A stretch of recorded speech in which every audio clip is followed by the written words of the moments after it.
वैसे तो भाजपा ने यूपी में 80 सीटों पर जीत का लक्ष्य तय किया है, लेकिन पार्टी के आंतरिक सर्वे की रिपोर्ट भाजपा को ही चुभने वाली है। दरअसल भाजपा के आंतरिक सर्वे में ऐसी कई सीटें रेड जोन में बताई गई हैं जिन पर 2019 में पार्टी को जीत मिली थी। बड़ी बात यह है कि रेड जोन के कॉलम में दर्ज लोकसभा सीट की संख्या 15 से ज्यादा है। ऐसे में क्लीन स्वीप का लक्ष्य तय करने वाली भाजपा के सामने चुनौती है। वहीं आंतरिक सर्वे के बहाने विपक्ष घेरने में बीजेपी को जुटा है।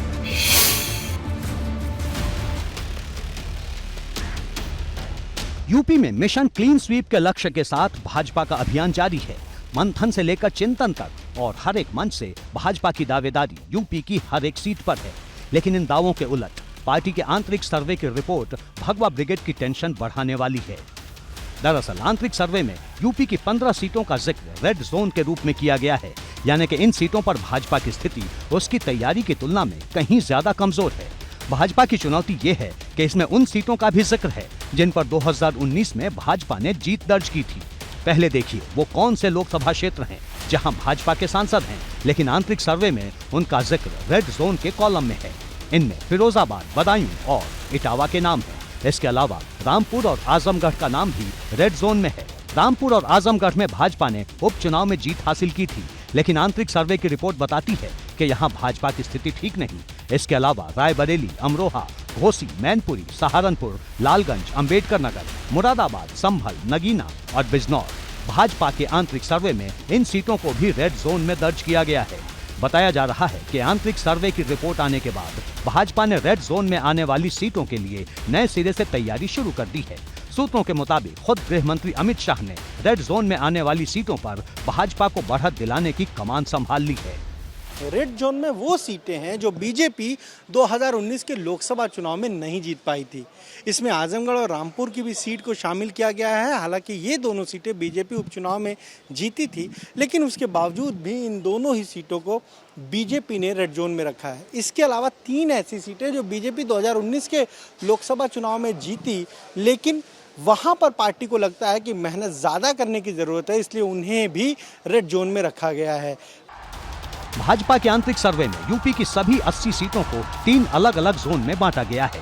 रेड जोन में सबसे कमजोर सीटों को रखा गया है, जबकि येलो जोन में उन सीटों को रखा गया है जहां 2019 में तो भाजपा ने जीत दर्ज की थी, लेकिन इस बार राह कठिन नजर आ रही है।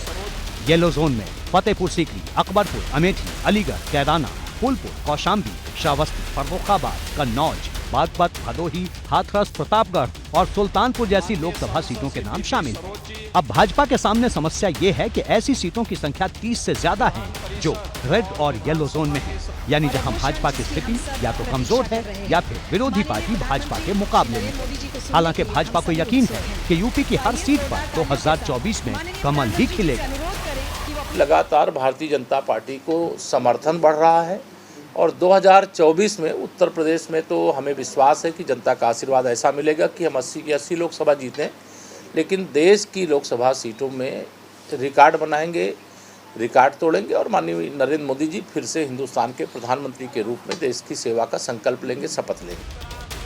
भाजपा के आंतरिक सर्वे में उन सीटों का भी जिक्र किया गया है जहां भाजपा ने लगातार जीत दर्ज की है, या फिर उन सीटों के जातीय समीकरण भाजपा के पक्ष में रहे हैं। इन सीटों में लखनऊ, कानपुर, गाजियाबाद, वाराणसी, गौतम बुद्ध नगर, झांसी, गोरखपुर, प्रयागराज, मथुरा, आगरा, अयोध्या, कैसरगंज, गोंडा, बरेली, लखीमपुर खीरी, महाराजगंज, देवरिया, मिर्जापुर, मथुरा, बांसगांव और संत कबीर नगर लोकसभा सीटें शामिल हैं।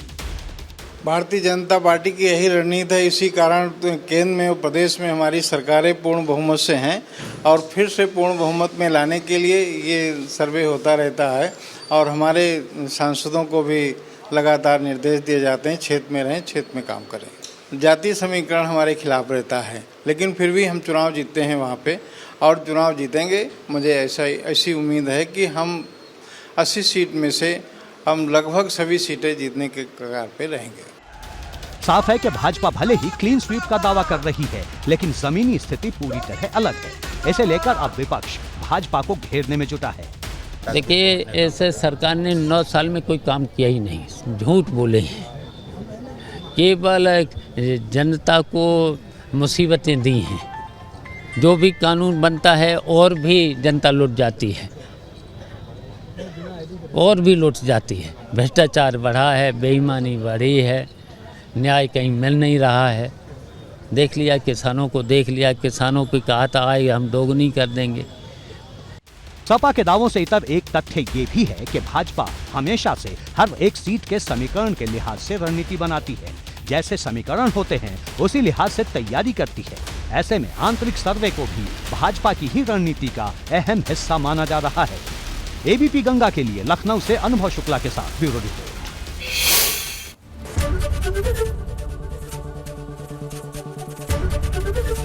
एबीपी गंगा, खबर आपकी, जुबान आपकी।